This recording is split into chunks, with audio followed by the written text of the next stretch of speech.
Hello everyone, Anne from Holistic Wellbeing here. I do hope you're all keeping well. Today I am joined by the lovely Eileen Doody, one of the therapists that we're lucky to have based at our Holistic Wellbeing Centre in Shepley, Huddersfield.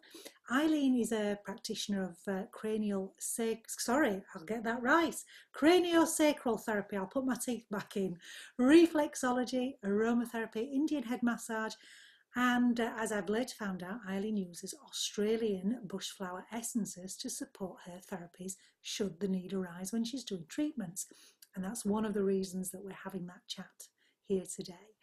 So lately I've been making the most of my free time, learning new skills out in nature. I've been doing a bit of foraging, safe foraging, I hasten to add, making tinctures and teas and things like that. And altogether doing things that was, I suppose, really a natural part of what our ancestors did on a daily basis. So when I learned that Eileen knew and practiced with the flower essences, of course I wanted to know more. So let me say a big welcome to Eileen. Welcome, Eileen. Lovely to see you. And please tell us a little bit more about flower essences, how we can make them, what we can do with them. We're really excited to hear all about them. Well, thank you, Anne. I think if we start with how we came to know about flower essences in this part of the world.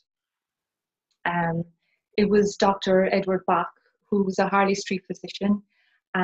He was obviously a medical doctor, but he went on to train in homeopathy. You're talking about the early 1900s. And for the final 6 years of his life, he had, through his practice, realised that most of what people were presenting with, their physical complaints, were as a result of emotional attributes, emotional tendencies that were going on with them. So he spent the final 6 years of his life walking the countryside, foraging, communicating with plants, getting to know them, and he wanted to find plants or flowers that would address different emotional states.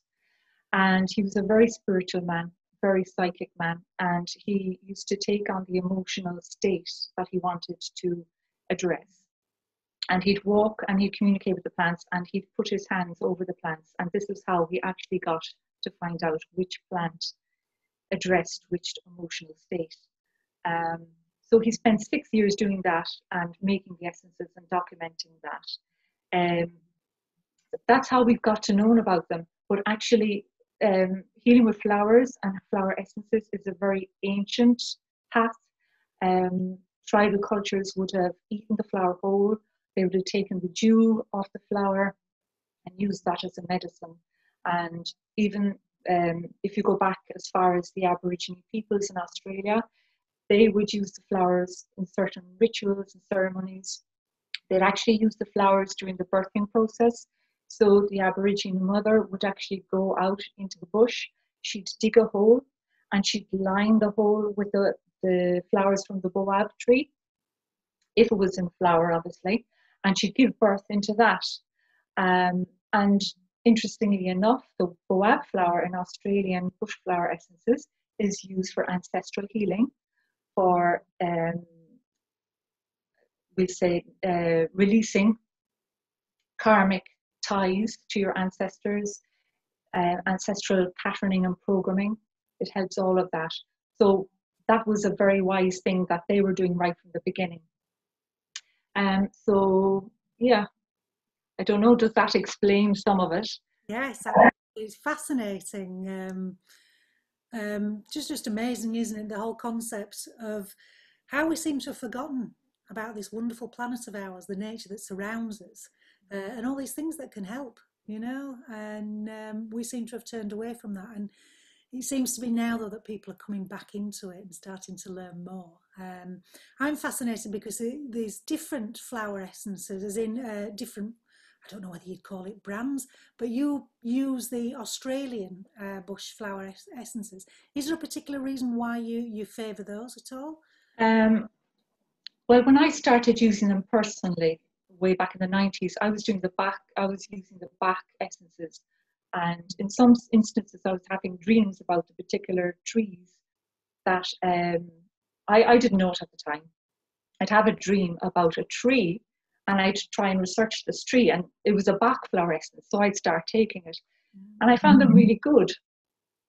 But then towards the latter part of the around 1999, 2000, I stumbled across the Australian Bushflower essences, simply because Ian White, who developed them, was making combination blends of the essences for different things. So like you've one for abundance, you've one for creativity, you've one for adolescence, you've one for public speaking, you've one for study, all of this type of thing. So I would go for the combination essence. And I found them very powerful.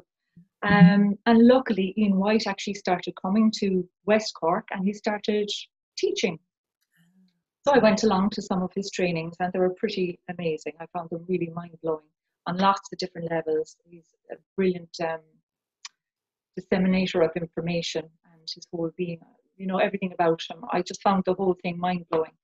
So I started using them from there, and obviously I used them on myself, and I continued to use them with myself, but I also started using them with friends and family. And then I started introducing my clients to them. And what I found is that, okay, sometimes they're so subtle that people notice nothing. And then other times people have a very profound realization about something. Or they have a profound catharsis for 1 to 3 days, and then it's like something has lifted. And I found, in conjunction with the CranialSacral Therapy, because CranialSacral Therapy works with all the patterning and the holding in our tissues, or DNA, everything helps to release things. Often people coming in, you could tell from what they were saying that there was an underlying, or that there is an underlying emotional component to everything, whether it be from what they have encountered themselves or something they have inherited. So I found that the essences worked really well with the CranialSacral Therapy in between sessions, and that's how I started using them with clients then. So that's fantastic. I know the ones that you've made up for me have been absolutely wonderful. And you're right, they are very subtle. You know, it's not like taking, if somebody's got a headache and they take a paracetamol and expect to get relief within 20, 30 minutes. You know, that's not the case, is it? But very subtly, you do start to notice the changes. They are really, really beautiful. So there's obviously so many different things, different types that we can use, isn't there? Is the one for doing YouTube videos and things like that? It's not my forte. For those who watch, you'll know I'm not natural in front of a camera. I prefer being behind the scenes, but there you go. This was too good a subject not to get out there to everybody. So I was really interested to learn then Eileen, that you make your own, and you've posted some wonderful pictures on your Facebook page, and I'll be putting links to Eileen's Facebook page and her own website at the end of the video. But you took some beautiful pictures of all these bowls sat in sunlight. What can you tell us a little bit about how could somebody with very little knowledge, is there a particular flower that you recommend, something that's easy, recognisable for everybody? Because I'm assuming that there are going to be poisonous plants out there that we've got to be careful of, just as we do when we're foraging. So for somebody who's a complete beginner, Eileen, that thinks, yes, I'd love to go and make something, where should they start? What would you recommend? Well, first of all, I would recommend, if you are intending to do this, it's good to invest in a little book on wildflowers. It's very helpful. Or to take photographs of the flower and bring it home and compare it online to other flowers. Sometimes it's hard because there might be 2 or 3 flowers that look really, really similar. And once you look at the stem or the leaves, or where they're situated, you'll discover that they're actually quite different. Now, I'm not a botanist and I'm not a herbalist, so I'm continuously learning myself in all of this. So yes, you could start with something simple. I mean, at the moment we've got buttercups. If you wanted to start with a buttercup, it would be good. Or, you know, there's actually a lot of cistus, which is rock rose, in the brambles now if you're going for walks, it's like a wild rose. I think it's absolutely beautiful. And Edward Bach actually made cistus rock rose flower essence from that. But if you wanted to try something, you could start with that. It's quite prevalent at the moment in the hedgerows. So basically, you need a few things. I mean, it's all documented on my Facebook posts and also in the blog on Holistic Wellbeing's blog area of the website. The main things you'll need are, a glass bowl, a glass jug, spring water, some brandy, which acts as a preservative. So there are a number of ways you can approach it. If you're a complete novice and you don't feel that you can intuitively pick things up from the plant, I would say trust yourself and just give it a try. Now, I've told you about the books and the Googling. That's great. That's as a backup. I'd encourage you to actually try and hone your own intuition. So see what you get called to. Spend a little bit of time with the plant. So just stand with the plant and introduce yourself. You can do this in your mind. You don't have to do it out loud, especially if it's in a public place. But introduce yourself to the plant. Just explain that you're getting fascinated by flowers and plants and you'd like to start working with them. Ask permission. Can you take some of the plant and see what the response is. I think everybody actually intuitively does know if they're supposed to take something or not. If you're allowed to take it, only take one flower or take a handful of flowers if they're incredibly small. You won't need very much. Only take what you need. Always ask permission. Always give thanks for what you're taking. Make sure you don't touch the flower because you're dealing with the vibrational essence of the flower. Once you touch the flower with your own body, you've already imprinted that flower with your vibration, or the flower that you will use for your essence will have your vibration in it. So bring the scissors or bring, I like to use wooden salad spoons. It's a little bit awkward, but and have a little bag so that you can drop your flower into that. Take it home. It would be great if you could make it on the spot, but if it's in your back garden, fine, you can make it on the spot, but if you're out for the day, that's not possible. Bring it home. Make sure you've got no insects or anything on it, no flies, and put some spring water into a glass bowl, put the flowers in the glass bowl and put it somewhere sunny for a few hours. 3 hours is perfect. I like to do 7. I don't know why, to be honest, but I do. And once the flowers have been in the sun for that period of time, you can bring them in and you can make sure again that you don't touch the water, that you don't touch the flowers. Either fish the flowers out with your salad spoons or strain them into a strainer and get the water. Meanwhile, you'll have sterilized your bottles. I won't go too heavily into that. It's better to actually look that up. It's all documented on the blog, on the website, for the particulars on that. But with regards to working with the plants, there are a couple of different ways you can do it. You can do it by consciously looking for the plant and deciding, yeah, I want to work with Buttercup, and finding out everything you possibly can find out about Buttercup and use it that way. Or, as we say, work with it intuitively, speak with the plant, see what comes back. You might pick things up in your body. You might pick up feelings in your body. That's how I usually work. How I seem to work is that I pick a lot up on my body. I sometimes hear things, or I get words, or I get colours, or I get images, but predominantly it's through my body. So go with what you're feeling. Go with anything that comes into your mind. Imagination is basically the language of spirit. So don't discard any, or don't discount anything that you think is your imagination. Trust it. That's one way of working with it. The other way is the doctrine of signatures, which is how the herbalists have been working with plants from time immemorial. So you can study the plant. So, for example, you can see how many petals are on the flower. and different amounts, different numbers represent different things in numerology, or the petals might be heart-shaped, which might give you an indication that it's a good heart medicine.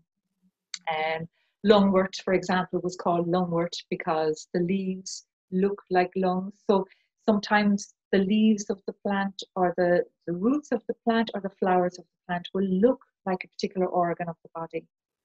And that indicates to us what it's good for. Likewise, the colour of the flower. Colours mean different things. So you can look at it from the doctrine of signatures, or you can work with it intuitively through speaking with the flower and listening to the flower. Fantastic. I think one thing that really is important to reiterate what you've already mentioned, Eileen, is that anybody who's wanting to make some flower essences for themselves, that they really do need to check up the plants to make sure that they are actually safe. I mean, just from the top of my head, I know things like foxglove, although it is used in medication only through, you know, obviously certain ways of working with it, and certainly nobody that's not within the profession would dream of using something like that. But interestingly, buttercups is something I came across the other day. I was doing a little bit of research, because we all know buttercups, don't we, as kids, where you pick the buttercup and you hold it under the chin to see if somebody likes butter. Well, you know. But yet, I've discovered that the leaves themselves can be a real skin irritant. Now, as a child, we only ever played with the flowers, didn't we? But that's just interesting to note that leave the leaves well alone. Certainly don't crush them, certainly don't get them on your skin, otherwise you may end up with a nasty rash. So there are certain things out there that we really do need to take care about. And there are some fantastic books out there. Never go by just one source alone. That's something else that I've learned. So you might have a book, but double check that book. I've downloaded some apps recently that can identify plants through the flowers and the leaves as well as the stems. But again, so what you would do is you would take a photograph and then it does the identification. But even from that, I wouldn't go on that just solely.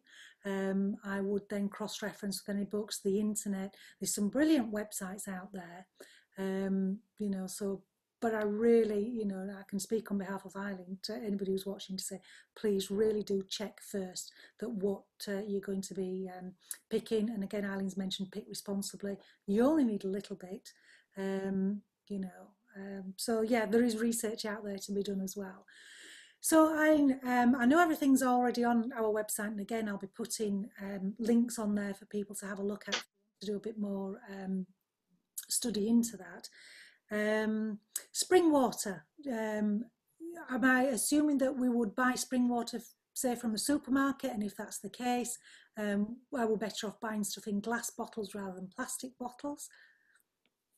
Well, yes, I'd go along with all of that. However, I haven't found any glass bottled spring water locally, so I've had to use plastic bottles of water, and I don't have a spring. I don't have access to a spring.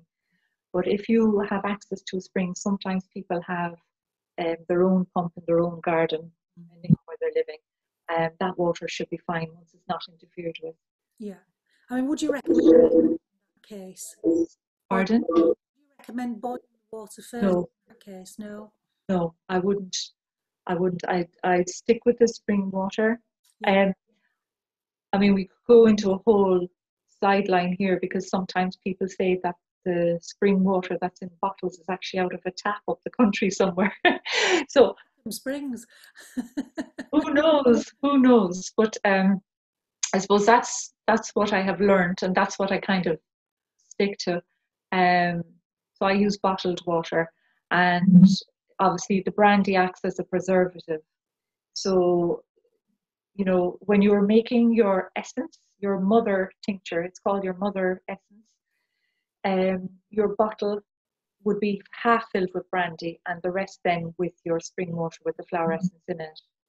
And from this then you would decant into another bottle with only 20% brandy, and the rest would be spring water. Anyway, it's all documented. Yeah.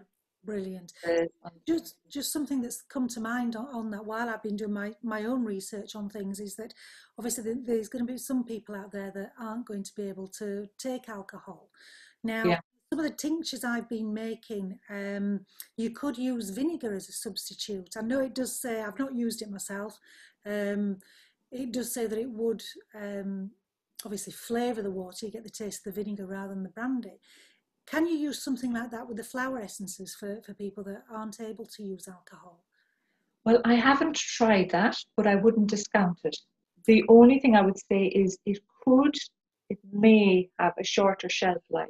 Mm-hmm. But the thing is, that wouldn't matter if you really don't want to be taking any alcohol. I'd say go for it and try it. Yeah. It's all about experimenting, making it your own as well. Sticking to the guidelines, but obviously it's a creative process. So you're bringing your own essence to it, and who knows, you might develop something completely new. So I'd encourage anybody to try something new. Fantastic. That's wonderful, Eileen. Thank you so much for coming on and joining us today. Lots of information out there, but lots of research for you to do yourselves if you are going to have a go at this. Eileen, as we've already mentioned, has written a brilliant article. It was on our newsletter blog last week. If you go to our website, www.holistic-wellbeing.co.uk, you can actually subscribe to our newsletter. We don't send out 5 times a day or anything like that, like you do get with some companies. You might get one once a week, sometimes a little bit less frequent. It all depends on what news we've got there, and obviously we keep all your details safe as well. But have a look on there. It's also on the blog on the website, so if you go on there, search for the blog at the top heading, you'll find that, and go through, you'll find not only that article there, but Eileen, as well as the other therapies, have written some fantastic articles there, all for you to have a look at. I've already mentioned I'm going to put links to Eileen's Facebook page and her own website, so you can look into a little bit more about what Eileen offers. And of course, she is based at our centre, and I'm sure you'd be delighted to welcome people there, wouldn't you, Eileen? Almost definitely. Can't wait to get back to work. Yeah, we can't wait either. In fact, I can't wait for my therapies with you. I love the CranialSacral. It's something I've well, it's just amazing. That's all I can say, and that's coming from a personal point of view. And I can't wait to meet in person again. Can't wait to get back and get us all back together again. And I can't wait to start welcoming people back to the centre too.